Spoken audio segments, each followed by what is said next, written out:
जय माता की भक्तों, माता रानी आपकी सभी मनोकामनाएं पूर्ण करे। आज शारदीय नवरात्रि का 7वां दिन है। 7वें दिन माँ कालरात्रि की पूजा अर्चना की जाती है। यह माँ दुर्गा का एक रौद्र रूप है जिसका वर्ण काला है, इसलिए इन्हें माँ काली या कालिका के नाम से भी जाना जाता है। माता का यह रूप अत्यंत भयंकर है, परंतु भक्तों के लिए अत्यंत शुभ फलदायी है। माना जाता है कि माँ काली की पूजा करने से व्यक्ति का सभी प्रकार का भय खत्म होता है। लेकिन सोचने वाली बात यह है कि ऐसा क्या कारण हुआ कि माँ जगदम्बा को ऐसा भयंकर रूप धारण करना पड़ा। आइए जानते हैं इस कथा के माध्यम से। माँ कालरात्रि की पूजा विधि। इस दिन सुबह जल्दी उठ जाए और फिर साफ सुथरे वस्त्र धारण कर लें। इसी के बाद माता की पूजा लाल कंबल के आसन पर करें। साथ ही माँ कालरात्रि की प्रतिमा स्थापित करें, उसको गंगा जल से छिड़काव करें।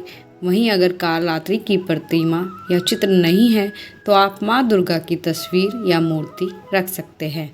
इसके बाद घी का दीपक लगाएं। साथ ही माँ को गुड़हल का फूल चढ़ाएं। इनको गुड़ का भोग अति प्रिय है, आप माता को गुड़ का भोग भी अर्पित कर सकते हैं। माँ कालरात्रि की विधिवत रूप से पूजा अर्चना और उपवास करने से माँ अपने भक्तों को सभी प्रकार की बुरी शक्तियों और काल से बचाती है। साथ ही माँ के भक्त को अकाल मृत्यु का कोई भय नहीं रहता।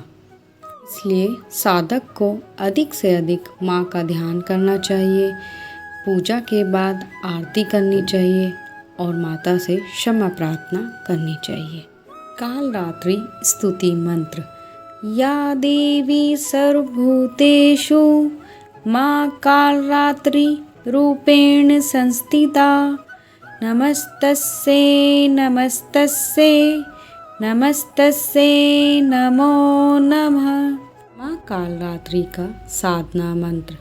ओम ऐं ह्रीं क्लीं चामुंडाय विचे ओम कालरात्रि दैवे नमः। माँ कालरात्रि की कथा। पौराणिक कथा के अनुसार शुंभ तथा निशुंभ नामक दो दैत्य भाइयों ने ब्रह्मा जी को प्रसन्न करने के लिए घोर तपस्या की। लगभग 10,000 वर्षों की कठिन तपस्या के बाद जब ब्रह्मा जी प्रसन्न हुए और उन दोनों भाइयों को वरदान मांगने के लिए कहा तो उन्होंने भी पहले तो महिषासुर की भांति ही अमर होने का वरदान मांगा, लेकिन ब्रह्मा जी ने कहा कि यह वरदान उनके अधिकार में नहीं है, वह यह वरदान देने में सक्षम नहीं है।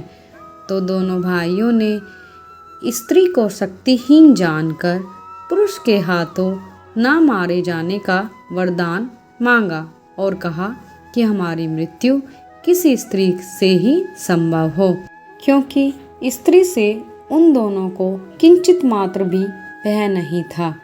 ब्रह्मा जी ने उनकी इच्छा अनुसार उनको वरदान दे दिया। इसके पश्चात शुंभ और निशुंभ ने तीनों लोकों में त्राही मचा दी। उन्होंने बल के घमंड में आकर शचीपति इंद्र के हाथों से तीनों लोकों का राज्य और यज्ञभाग छीन लिए। वे दोनों ही सूर्य, चंद्रमा, कुबेर, यम और वरुण के अधिकार का भी उपयोग करने लगे। वायु और अग्नि का कार्य भी वही करने लगे।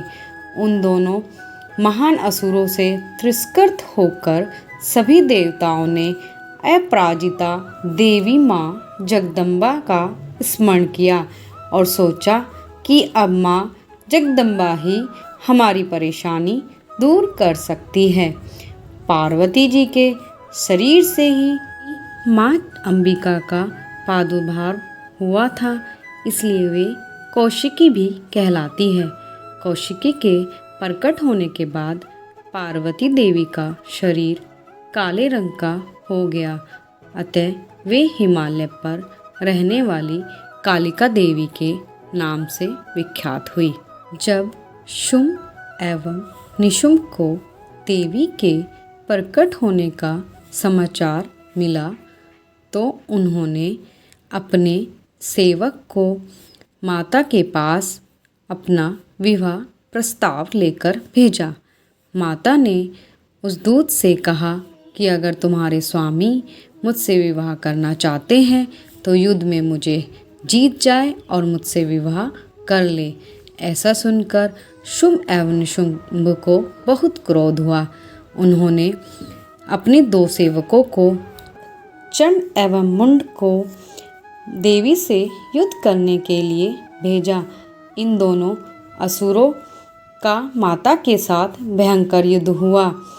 इसी बीच इन असुरों का विनाश करने के लिए ब्रह्मा, शिव, विष्णु और इंद्रादि देवताओं के शरीर से निकलकर उन्हीं की देवी शक्तियाँ, जो अत्यंत पराक्रमी एवं बल से उन्हीं के समान संपन्न थी, देवी अंबिका ने ब्रह्मांड की सुरक्षा के लिए जो भयंकर रूप धारण किया, उसी रूप का नाम कालरात्रि पड़ा। देवी काली के 3 नेत्र थे, जिनमें क्रोध रूपी अग्नि निकल रही थी। इन दोनों असुरों का देवियों से काफी दिन तक युद्ध चला और अंत में ये दोनों असुर चंड एवं मुंड देवी के हाथों मारे गए और तभी से देवी का नाम चामुंडी भी प्रसिद्ध हुआ। शुंभ एवं निशुंभ का एक अन्य सेवक था, जिसका नाम रक्तबीज था।